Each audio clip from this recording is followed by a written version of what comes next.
Hello friends, warm welcome to my channel.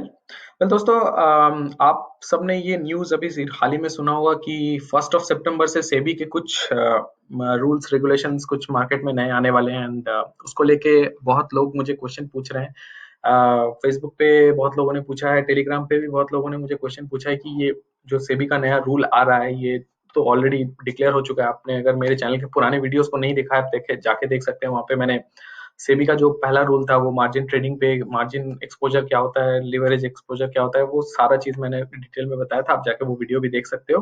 But basic अगर आप मैं आपको छोटा सा एक समरी बताऊं, क्योंकि बैक टू बैक 2-3 सर्कुलर्स आए हैं ऑफ लेट एंड बहुत लोग मुझे पूछ रहे हैं कि क्या हमारा ट्रेडिंग का कैपेसिटी कम हो जाएगा, पहले हम जितना ट्रेड करते थे उतना हम कर पाएंगे नहीं कर पाएंगे, हमारे ट्रेडिंग पे क्या इफेक्ट पड़ सकता है इन फ्यूचर में, हमको जो भी एक्सपोजर मिलता था वो कम मिलेगा कि नहीं मिलेगा। तो ऐसे काफी सारी चीजें हैं जो लोग पूछ रहे हैं।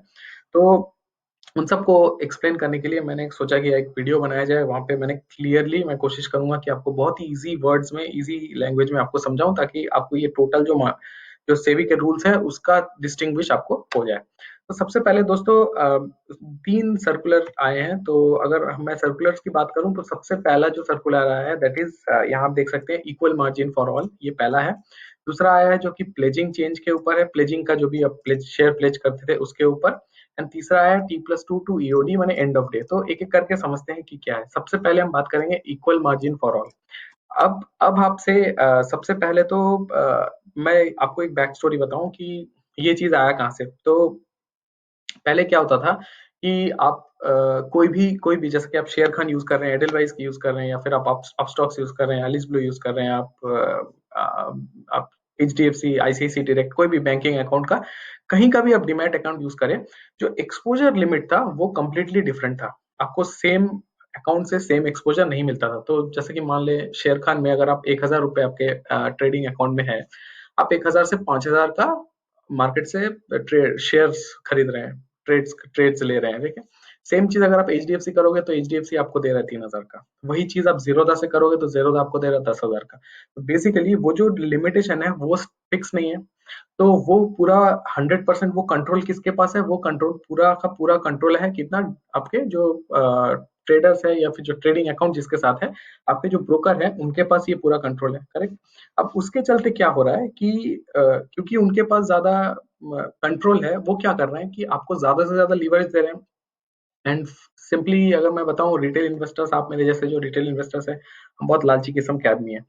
हमें अगर 100 रुपया मिल रहा है तो हम 100 रुपया का लेंगे। अगर मुझे कोई बोले कि यार मैं तुम्हें 200 रुपये दे रहा हूँ, तुम अपना मन का ट्रेड ले सकते हो, तो मैं आंख बंद करके 200 का ट्रेड ले लूंगा, राइट। हम बहुत लालची लोग हैं।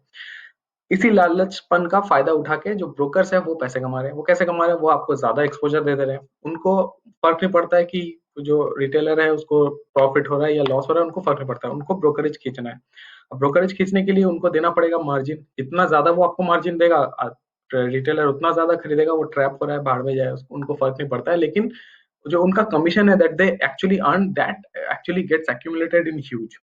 तो जैसे कि कुछ कुछ ब्रोकिंग फर्म्स है आज के डेट पे, जैसे जीरोधा का ही अगर आप एग्जांपल ले लो, तो वो जीरोधा डिलीवरी पे कुछ चार्ज ही नहीं करता है। अगर आप आज शेयर खरीद के आप रख दे रहे हो, 6 महीने बाद उसको बेच रहे हो, आपको कोई चार्ज लगेगा ही नहीं। रीजन बीइंग कि उनका जो मेन इनकम है वो उनका इंट्राडे है। तो वो कोशिश करते हैं कि वो इंट्राडे में ही लोगों से ज्यादा पैसे कमाएं, क्योंकि वो वहां पे ज्यादा वो उनका बिजनेस मॉडल ही वही है। वो डिलीवरी फ्री दे रहे हैं, लेकिन सोशल सर्विस तो वो कर नहीं रहे हैं। सोशल सर्विस करेंगे तो उनका धंधा पानी कैसे चलेगा, सैलरीज कैसे देंगे एम्प्लॉइज को। तो उसके लिए उनको तो चाहिए कहाँ से, कहीं से पैसे आए। तो पैसे कहाँ से आएंगे, पैसे आएंगे जब रिटेलर ज्यादा ट्रेडिंग करेगा, ज्यादा ट्रेड करेगा, ज्यादा ब्रोकरेज देगा, ज्यादा ब्रोकरेज देगा तो उनका ज्यादा कमाई होगा। तो ये सब के चलते बेसिकली क्या होता था कि 1 लाख रुपए के अगेंस्ट में आपको 5 लाख का एक्सपोजर दे दिया, 2 लाख के अगेंस्ट में 10 लाख का एक्सपोजर है, तो बहुत ज्यादा एक्सपोजर देते थे। उसके चलते क्या होता था, मार्केट में बहुत ज्यादा वॉलेटिलिटी था। ऑब्वियसली जहां पे आप नॉर्मल रिटेलर हो, आपको एसबीआई के 100 शेयर खरीदने हैं, आपके पास जितने पैसे आप खरीद रहे हो। लेकिन अगर ट्रेडर आपको, रिटेलर जो भी आपका ब्रोकिंग हाउस है, वो अगर आपको बोल दे नहीं 100 से क्या होगा, आप 1,000 लो, मैं आपको पैसे दे रहा हूँ, एक्सपोजर मैं आपको दे रहा हूँ, तो आप 1,000 लोगे। तो वोलेटिलिटी बहुत ज्यादा बढ़ता है, राइट। तो इस चीज को कंट्रोल करने के लिए सेबी ने ये एक ग्रिप कसा है एंड उन्होंने ये बोला है कि आप जो भी एक्सपोजर हर एक कंपनी देगी, ये अभी तक लागू नहीं हुआ है। ये बेसिकली आपका जो लागू होगा, ये आपका लागू होगा अगस्त 2021, तो अभी 1 साल टाइम है। उसके बाद से ये लागू होगा। उसके बाद क्या होगा कि कोई भी अकाउंट, कहीं से भी आप अकाउंट ओपन करें, जो आपका ब्रोकिंग हाउस जो आपको एक्सपोज़र देता है, दैट वुड बी कांस्टेंट। आपका अकाउंट अपस्टॉक्स में हो या एचडीएफसी सिक्योरिटीज हो या आईसीआईसीआई डायरेक्ट में हो या फिर आप शेयर खान में अकाउंट करें, एंजल ब्रोकिंग में करें, कहीं भी आप करें, आपका जो एक्सपोजर लिमिट है वो सेम होगा across exposure across all communities, that would be same. So वो पहला उनका ये सेबी का रूल है। ये इसीलिए किया गया है ताकि मार्केट में वोलेटिलिटी बहुत ज्यादा कम हो। तो एक तरह से बोल सकते हो that is equal margin for all, ठीक है ना, ताकि जो आपका ब्रोकर है वो कोई डिस्पैरिटी ना कर पाए, सबके साथ सिमिलरिटी रहे। तो उम्मीद करता हूँ आपको पहला कॉन्सेप्ट क्लियरली समझ में आ गया होगा कि पहला रूल क्या है सेबी का। तो एक तरह से देखा जाए तो आप मेरे जैसे, आप ये समझते हैं कि इसका इम्पैक्ट क्या पड़ेगा, आप मेरे जैसे जो रिटेल इन्वेस्टर्स है हम पे उतना ज्यादा इफेक्ट नहीं पड़ेगा, क्योंकि जो इन्वेस्टर्स है उनको फर्क नहीं पड़ता था, वो पहले भी पैसे देते थे, पैसे के अगेंस्ट में शेयर्स खरीदते थे, एंड शेयर्स का उनको आराम से मिल जाता था, करेक्ट। लेकिन अभी क्या होगा, अभी जो डे ट्रेडर्स है, जो रिटेल इन्वेस्टर्स है, जो कि इन्वेस्ट नहीं कर रहे हैं, जो ट्रेड कर रहे हैं, उनके लिए क्या होगा कि उनका जो मार्जिन ऑफ एक्सपोजर था वो कम हो जाएगा, वो ज्यादा नहीं खरीद पाएंगे, लेकिन वो अपने लिमिट में लेंगे तो उससे कोई फर्क नहीं पड़ेगा, बट बिजनेस कंटिन्यूटी रहेगा, करेक्ट। वो जो एक्सपोजर है वो जितना भी लिमिट वो उनको दे तो वो कंटिन्यूटी रहेगा, उसमें कोई इफेक्ट नहीं पड़ने वाला। तो आप मेरे जैसे जो नॉर्मल रिटेल इन्वेस्टर्स है, हमको इसमें सोचने की कोई जरूरत ही नहीं है। हाँ, डेफिनेटली इम्पैक्ट पड़ेगा जो इंट्राडे ट्रेडिंग करते हैं, बहुत ज्यादा लिवरेज लेके काम करते हैं, 25%, 30%, 25% नहीं, गलत बोला, 25 टाइम्स, 30 टाइम्स, 40 टाइम्स अगर वो एक्सपोजर लेके काम करते हैं मार्केट में, तो उनपे वो डेफिनेटली इफेक्ट पड़ेगा, क्योंकि उनका जो वो एक्सपोजर लिमिट है वो कम हो जाएगा। अब समझते हैं जो दूसरा मैं पॉइंट, तो ये वाला, ये पॉइंट हमने डिस्कस कर लिया, अब दूसरे पॉइंट डिस्कस करेंगे, प्लेजिंग चेंज।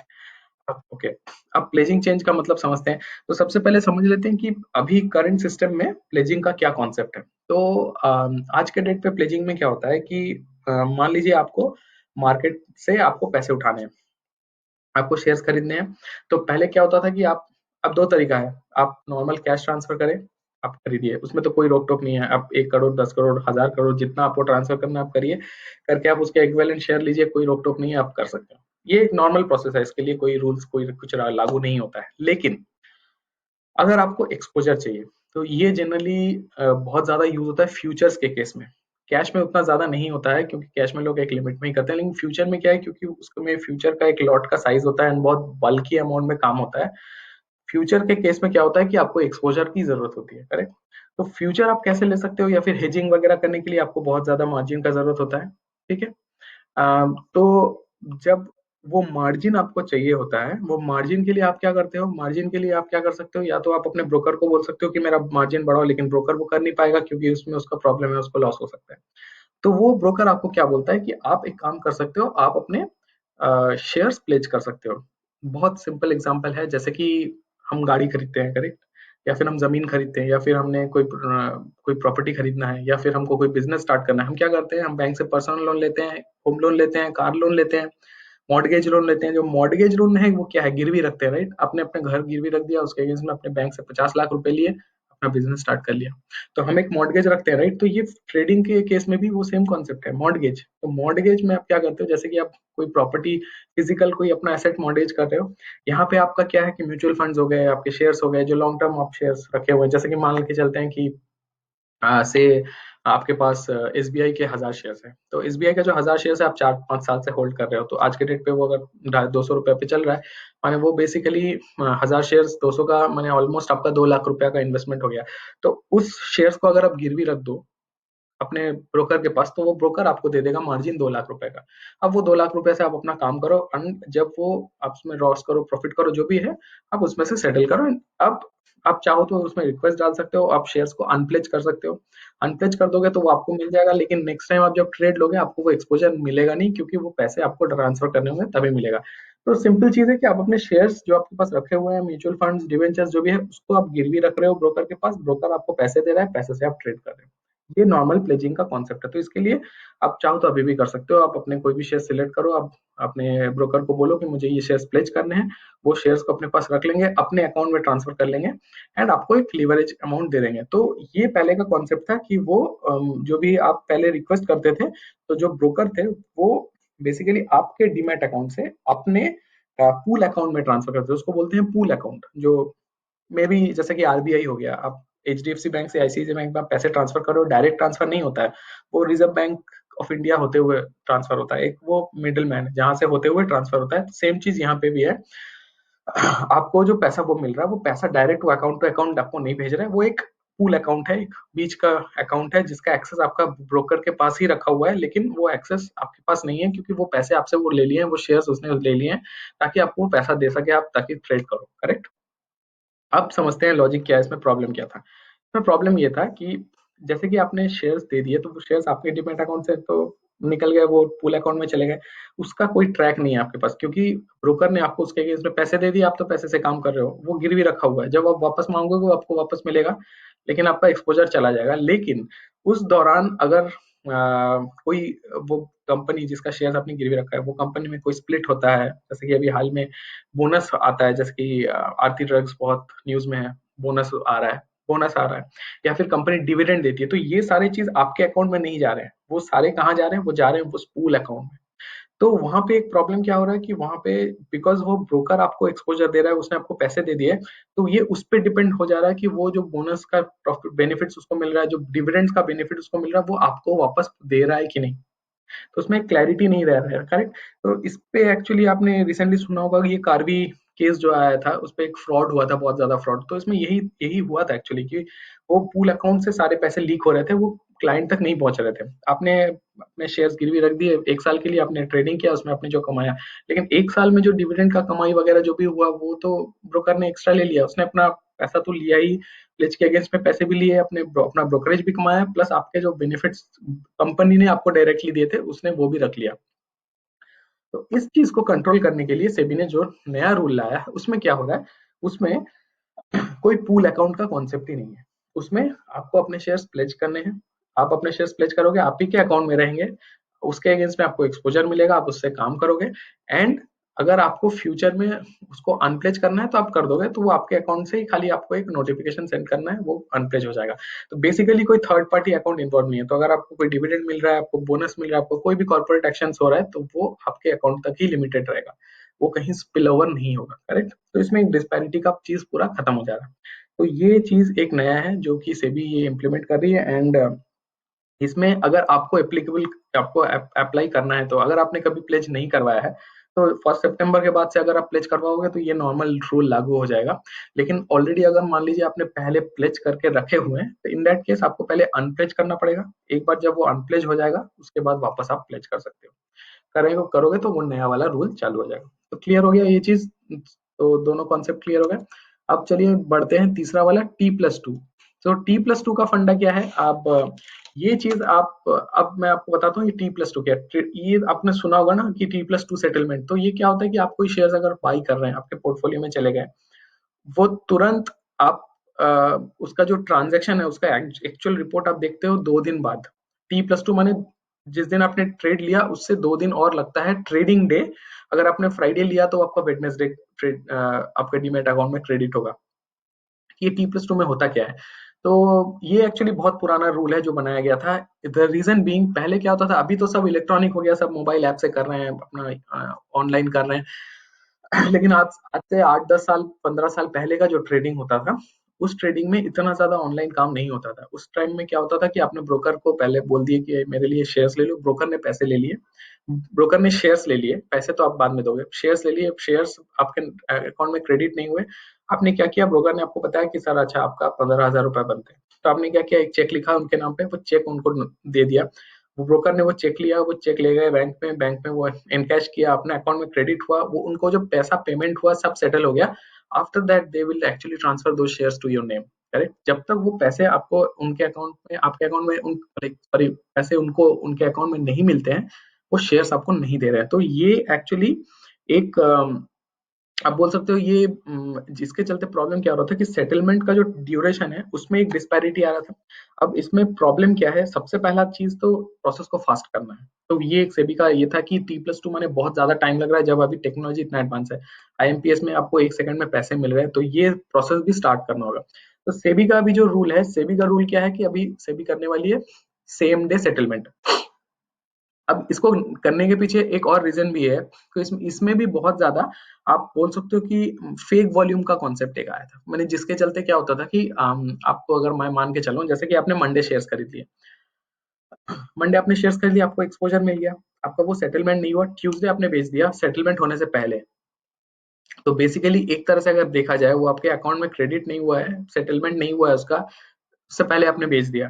तो प्रॉब्लम कहाँ है कि आपने खरीद के जो बेच भी दिया, एक दिन के अंदर में आपने ट्रांजेक्शन जो किया उसके चलते क्या है, बहुत फेक वॉल्यूम जनरेट होता है, जबकि आपने पैसे नहीं दिए, अपने एक्सपोजर पे खरीद लिए। जहाँ 1000 शेयर्स आपको खरीदने थे, आपने क्या किया, 10,000 शेयर्स खरीद लिए, पैसे आपके पास नहीं थे, एक्सपोजर लेके आपने 10,000 खरीद लिया, दूसरा दिन ही ऐसे ही मार्केट में थोड़ा सा ऊपर हो गया, आपने 10,000 बेच दिए। अल्टीमेटली क्या हुआ कि आपने अपने पैसे भी नहीं लगाए, ब्रोकर के पैसे लिए और मार्केट में एक फेक वॉल्यूम जनरेट किया, आपने बेच के अपने प्रॉफिट भी निकाल लिए। एंड दूसरे दिन जैसे ही आपने प्रॉफिट निकाला, 10,000 आपने बेचा, तो फिर मार्केट में वॉलेटाइल, तो दूसरे दिन जो लोग खरीद रहे हैं उनको लॉस हो रहा है, क्योंकि आपने बहुत वॉल्यूम में बेच दिया, करेक्ट। तो एक डिस्पैरिटी भी बन रहा था। एंड इसमें और भी प्रॉब्लम था कि जो शॉर्ट सेलिंग का कॉन्सेप्ट है, आपको पता है ना कि आप अगर सेल कर सकते हो पहले, फिर बाद में भी बाई कर सकते हो, शॉर्ट सेलिंग बोलते हैं उसको। शॉर्ट सेलिंग में क्या प्रॉब्लम हो रहा था कि बहुत लोग का होता है कि आपने शॉर्ट सेल कर दिया, लेकिन वो बहुत नीचे चला गया या फिर ऊपर चला गया प्राइस, तो आप बाई नहीं कर पाए। अगर आपने कोई ट्रेड सेटल नहीं किया डे का, इंट्राडे ट्रेड आपने लिया है वो आपने सेटल नहीं किया है, अगर आप बाई कर रहे हो तो ठीक है, बाई करने में तो प्रॉब्लम नहीं है, आपको टाइम मिलेगा, आप पैसे ट्रांसफर करो, आपके हो जाएंगे। अगर नहीं ट्रांसफर करते हो तो सेटलमेंट का अलग प्रोसेस है। आपका जो ब्रोकर है वो आपके एग्जिस्टिंग शेयर्स में से कुछ शेयर्स बेच सकते हैं, उसके बाद भी नहीं रिकवर होता है तो वो ऑक्शन में जा सकता है। लेकिन सेलिंग का कॉन्सेप्ट क्या है, 500 शेयर्स आपके पास थे, लेकिन आपने 1000 शेयर्स बेच दिए, आपको लगा कि वो और नीचे जाएगा तो मैं दिन का दिन ही उसको वापस लो पे खरीद लूंगा, तो इंट्राडे ट्रेड हो जाएगा। लेकिन क्या वो प्राइस ऊपर भाग गया, तो आपका सेटल ही नहीं हुआ, तो वो जो 500 एक्स्ट्रा आपका डेफिसिट शेयर्स था वो चला गया ऑक्शन में।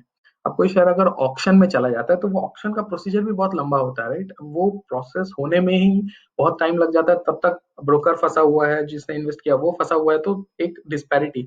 तो ये सारा चीज जो भी प्रॉब्लम था, इसको एक कंक्लूजन लाने के लिए, ये सारी चीजों को प्रॉब्लम को सॉल्व करने के लिए सेबी ने जो तीसरा रूल लेके आए, तो वहां पे वो क्या कर रहे हैं कि वो जो सेटलमेंट है वो एंड ऑफ डे कर रहे हैं, जिस दिन आप शेयर ट्रेड ले रहे हो उसी दिन आपका सेटलमेंट हो रहा है, तो डे का डे आपका कोई ट्रेड कैरी फॉरवर्ड नहीं हो रहा है। मंडे लिया तो मंडे ही सेटल होगा, ट्यूसडे लिया तो ट्यूसडे लिया, तो ये सेम डे सेटलमेंट है इसका। जो ये मैंने यहाँ पे T+2 to end of day मैंने लिखा है ना, तो ये एंड ऑफ डे का मतलब है कि वो सेम डे आपका सेटलमेंट हो रहा है। तो दोस्तों मेरे ख्याल से आपको क्लियर हो गया होगा, मैंने बहुत इजी वर्ड्स में आपको समझाया कि बेसिकली ये रूल्स क्या है, रूल्स किस तरह से इफेक्ट करेंगे आपको। लेकिन अगर मैं समरी आपको बताऊं तो एज ए रिटेल इन्वेस्टर्स आपको ये सोचने की जरूरत है, सबसे पहले ये सारे रूल्स फुल फ्लेजेड में लागू होंगे, मार्जिन वार्जिन ये सब नेक्स्ट ईयर 21 अगस्त में। उससे पहले कुछ कुछ रूल्स अभी लागू होंगे, लेकिन रिटेल इन्वेस्टर्स पे उतना ज्यादा इफेक्ट नहीं पड़ेगा। अगर आप नॉर्मल इन्वेस्टर्स है, आप इन्वेस्ट करते हो, आप जैसे करते थे वैसे ही आप करोगे।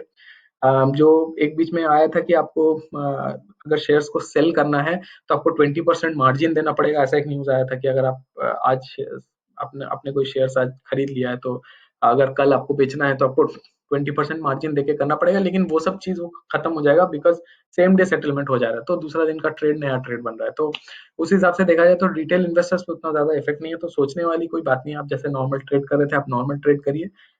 ज्यादा मार्केट में जितना भी न्यूज है उतना ज्यादा नहीं सोचना है।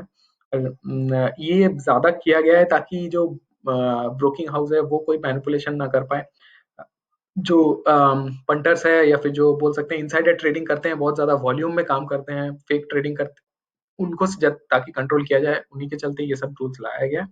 आप मेरे जैसे नॉर्मल जो रिटेल इन्वेस्टर्स है, हमको इस बारे में कुछ सोचने की जरूरत नहीं है, तो वी आर गुड। जैसा चल रहा है आप ऐसे कंटिन्यूस को चला सकते हैं।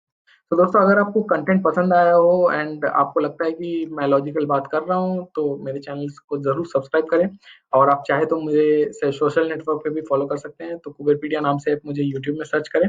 ये मेरा टेलीग्राम और ट्विटर पे, अगर आप मुझसे जुड़ना चाहते हैं तो आप ट्विटर टेलीग्राम पे भी आराम से मेरे साथ जुड़ सकते हैं। तो यही सेम नाम से आप कुबेरपीडिया में सर्च कर सकते हैं। एंड डेफिनेटली मुझे कमेंट सेक्शन में ये लिख के बताएं कि आपको कंटेंट कैसा लगा, एंड और कौन से टॉपिक है जिस पे आपको वीडियो चाहिए, ताकि मैं कोशिश करूँ आपके लिए ज़्यादा से ज़्यादा रिसर्च करूँ एंड उस टॉपिक्स पे आपके लिए वीडियो बनाऊँ। वीडियो में अंत तक बने रहने के लिए बहुत बहुत धन्यवाद, एंड मैं बहुत जल्द हाजिर होता हूँ कोई नया कंटेंट लेके। Thank you so much and happy trading. Bye bye.